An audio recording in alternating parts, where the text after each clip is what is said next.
primeiro passo é você definir prioridades de curto e longo prazo. Além disso, deve existir um equilíbrio entre as prioridades pessoais e as do trabalho, o que nem sempre é fácil da gente determinar. Quando o assunto é tempo, não existem fórmulas milagrosas e nem mesmo um padrão, porque a percepção do tempo difere conforme a pessoa, né? Quem é mais voltado para agendas, prazos, resultados, coisas assim, vai dar um valor maior ao tempo. Mas quem é mais voltado a relacionamentos, vai considerar de menor importância cumprir horários, por exemplo. Por isso, ainda que existam técnicas para administrar as tarefas dentro do tempo que nós temos, essas técnicas vão funcionar de maneira diferente dependendo da pessoa e até mesmo o ambiente em que nós vivemos vai influenciar isso, influenciar a forma como nós administramos o tempo. Eu acabo de me lembrar daquele filme, O Náufrago com Tom Hanks. O personagem que ele vive no filme é voltado demais para o tempo, é muito focado em tempo. Tudo na vida dele é organizado, cronometrado, mas ele deixa coisas importantes, como tratar de um dente, ou então o contato com sua noiva, para um segundo plano. Depois do acidente de avião, o dente dói e a noiva acaba encontrando outro. Aí só daí que ele vai perceber que tinha invertido as prioridades. Não dá para esgotar esse assunto tempo numa conversa assim, mas eu estou me lembrando de algumas dicas práticas. Por exemplo, o tipo de comunicação que nós usamos. Saber a diferença entre comunicação síncrona, que é aquela que exige que o outro esteja disponível simultaneamente com você, ou assíncrona, que não depende da disponibilidade do outro, isso já faz uma tremenda diferença na vida da gente. Por exemplo, se eu tenho uma mensagem rápida e de pouca importância, eu não preciso telefonar para alguém. Basta eu usar um e-mail e o outro vai ficar sabendo quando ele estiver disponível. Ele não precisa parar o que está fazendo para conversar comigo. Outra dica prática para cuidar bem do tempo é reduzir o número de opções do nosso dia a dia. Para ilustrar isso, pense na época quando a TV tinha 4 ou 5 canais.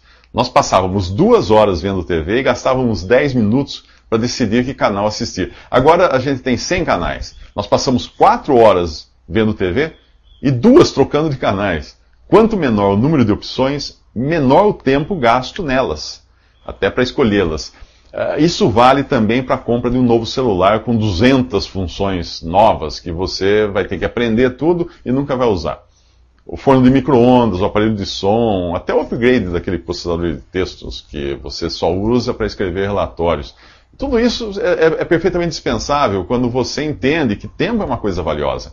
É claro que cada versão desses programas e produtos que o fabricante anuncia vai tentar nos cativar com funções diferentes. O processador de texto vai ter letras que dançam, o revisor ortográfico em mandarim. Mas a questão é a seguinte, eu preciso disso? Se eu não preciso, por que eu vou perder meu tempo lendo os manuais e aprendendo tudo isso de novo? O excesso de informação também é um grande ladrão do tempo. Eu aprendi a ler jornal do jeito que os jornalistas escrevem. Eles escrevem as notícias na forma de pirâmide invertida. Quando a gente aprende que o essencial da notícia está na chamada e nos primeiros 2 parágrafos apenas, a gente deixa de gastar o tempo nosso para ir até o final. Porque a gente sabe que o autor está dizendo tudo de novo nos outros parágrafos, só que com outras palavras e com quase nenhuma novidade. Eles fazem isso, os jornalistas fazem isso para poder cortar o texto caso o espaço seja insuficiente na hora de fechar a página. Obviamente, não vale isso para matérias ou para reportagens ou opiniões, né, que é diferente. Mais uma dica. Dividir o tempo em períodos bons e ruins conforme a atividade. Eu sou madrugador, eu acordo cedo e de manhã que é a minha melhor hora para trabalhar, escrever, ter ideias. À medida que o dia vai passando, a minha capacidade de pensar vai diminuindo, vai encolhendo, vai murchando. Por isso eu procuro deixar sempre para a parte da manhã as tarefas que exigem maior atenção e criatividade. Meu filho é o contrário, ele prefere entrar à noite trabalhando, enquanto eu prefiro entrar à noite dormindo. E se tiver algum trabalho urgente, acordar às 2 ou 3 da madrugada para trabalhar. Cada um vai ter o seu biorritmo aí, né? Por exemplo, se você precisa visitar um cliente para tentar vender algo, é preciso não só escolher o seu melhor momento de agilidade mental, como tentar descobrir qual é o momento em que o seu interlocutor vai estar mais relaxado até para aceitar a sua proposta. Entender comportamento humano em relação ao tempo também pode ajudar. Há tarefas que devem ser resolvidas logo, porque o tempo ou a falta dele pode causar ansiedade. É o caso daquela conta de R$1 que você tem para pagar, mas que deixa na mesa para pagar depois, porque afinal é só R$1, né? Porém, você sabe que se não pagar pela internet enquanto ela está ali na sua mesa, você vai precisar pegar o carro, procurar vaga para estacionar, ir ao banco, enfrentar fila, perder 2 horas por causa de R$ 1 que você deixou de pagar. Isso causa ansiedade. Todas as vezes que você olha para essa conta, você vai ficar ansioso. Por isso, resolva logo. Embora ela pareça ser pouco importante, é de R$ 1 só, ela é urgente e precisa ser resolvida. Há vários instrumentos para organizar o tempo. Mas, como eu disse, cada um deve usar o instrumento, a ferramenta que funcionar melhor para si mesmo. Se um programa de computador ou uma agenda eletrônica são úteis para você, vá em frente, use. Se o seu negócio é colar lembretes na moldura do monitor, colocar elásticos no pulso, anotar nas costas da mão, na palma da mão, coisa assim, vá em frente, é o seu estilo. Se você tentar usar uma planilha em um computador, e você é da pessoa que escreve na mão, provavelmente vai gastar mais tempo para organizar essa planilha. Então deixa essas coisas para quem tem esse perfil. O importante é anotar, de algum modo, seus compromissos, porque aqui também vem aquela questão da ansiedade.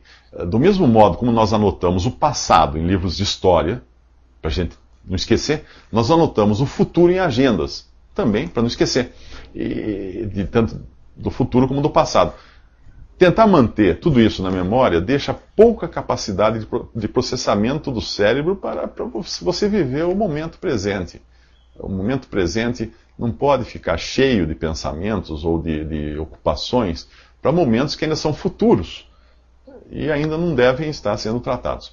Por isso a gente anota, né? A gente anota para ficar despreocupado, ou seja, não preocupado com alguma coisa. Quando existem tarefas importantes, o jeito é planejar.